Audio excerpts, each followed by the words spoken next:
All right, gentlemen, let's continue talking about the road to the revolution. We're going to talk about British American political relationships, and it's going to be all right. Why were there issues between America and England?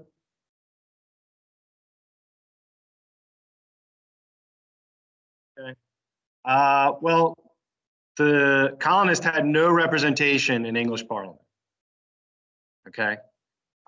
So whatever their thoughts were about how the English government should be treating them, they had no say whatsoever.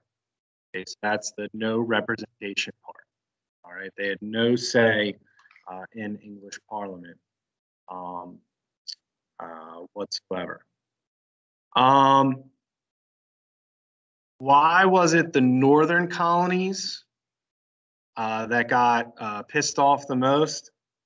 Well, the northern colonies relied on trade more than anything, specifically shipping. So the taxes that were being levied, like the Navigation Acts and salutary neglect, that really affected the northern colonies way more so than the southern colonies. Okay, so why does the unrest happen in the northern colonies in New England? Well, they had shipping, and that the taxes that were being imposed by the English Parliament really hurt them. All right. So the king's like, all right, what if we create a Dominion of New England? All right, let's just create right here one big super colony. All right. And if we just put them all together in one big colony, then it would be easier to govern them, because I'm sick and tired of all the complaints from New York, from Massachusetts. It's from Connecticut, from Rhode Island. I hate it. Getting annoying. All right. Well, not surprisingly, those colonies didn't like being grouped all together. They're like, right, so now I lose even more rights because, my individual needs might not be the same individual needs as other colonies in the New England area. Do not like this. Okay. So what happens is the colonies try to begin to govern themselves, and they establish these colonial assemblies, okay, which are kind of like legislatures. All right. And they come up with their own court system. Okay. And the people that are in charge of these colonial assemblies are governors, and the colonists pay the governors. So they're like, all right, so if we pay you, then you're going to have to kind of listen to us because we're paying you. So the colonies try to govern themselves inside of this Dominion of New England, and surprisingly, it's not going well. Okay. The Albany Plan is the first plan, and Ben Franklin is the one to come up with this. The Albany Plan is the first plan of the colonists to try and unify themselves. So Ben Franklin's like, here, how about this? How about 7 of these northern colonies, we all form one big government? Well, the colonies are like, hey, Ben, we don't like the Dominion of New England. Why would we like this? It's the same thing. Ben Franklin was like, well, no, but we would be running the government. It wouldn't, but it didn't work. All right. However, it does so the Albany Plan, the importance of the Albany Plan is it sets a precedent for the colonies thinking about getting together and unifying. Okay, which is what's going to happen, obviously, prior to the revolution. Okay, so all of this stuff is an increase in self-government, right, where the colonists are trying to govern themselves. All right. Well, if you're doing that, okay, you're going to want more representation in the English Parliament. You're going to want more political power for yourself, because if you're creating this government, that gives you power. Right? No one has power and yeah, I don't like this. I want to get this up. That's not a thing. All right. So the result is You want more representation, more political power, and more freedom from England. Okay, all this stuff leads to like a desire for more freedom from not England, from England. Okay.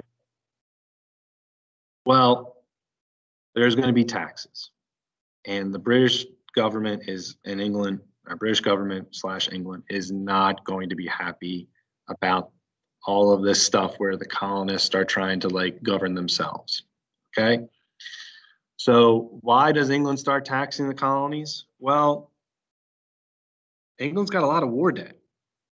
Okay. They have like a standing engagement with France every so often to fight them. All right. So that costs a lot of money. And the England, England proper is taxed heavily. Colonists weren't really taxed. They were kind of like part of the British Empire, but not paying into it. So the English Parliament was like, well, screw that.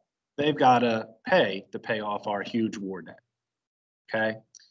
Obviously, colonists, not a huge fan of that. All right. England says, all right, well, taxes can only get us some of the way. Okay. We've got to try and increase profits in America. All right. So, you know what? It cost us money to like house all of our, the British soldiers, the redcoats. Well, we're going to allow them to stay in colonial houses, and that's called quartering of troops. Where like, hey, troop comes and says, like, that means he gets to stay there, he gets to eat your food, and there's nothing you can do about it. Okay. Not surprisingly, colonists not a huge fan. All right, and also the colonists are smuggling in order to not have to pay some of these taxes. The colonists start smuggling. Well, the British Navy is going to try and cut down on smuggling. Okay. So they're going to, really be cracking down on smuggling coming out of the Boston Harbor and other areas. All right. So quartering of troops and stopping smuggling. All right. Why were the colonists unhappy? Well, there's no representation. You're taking money from me and I don't have a say.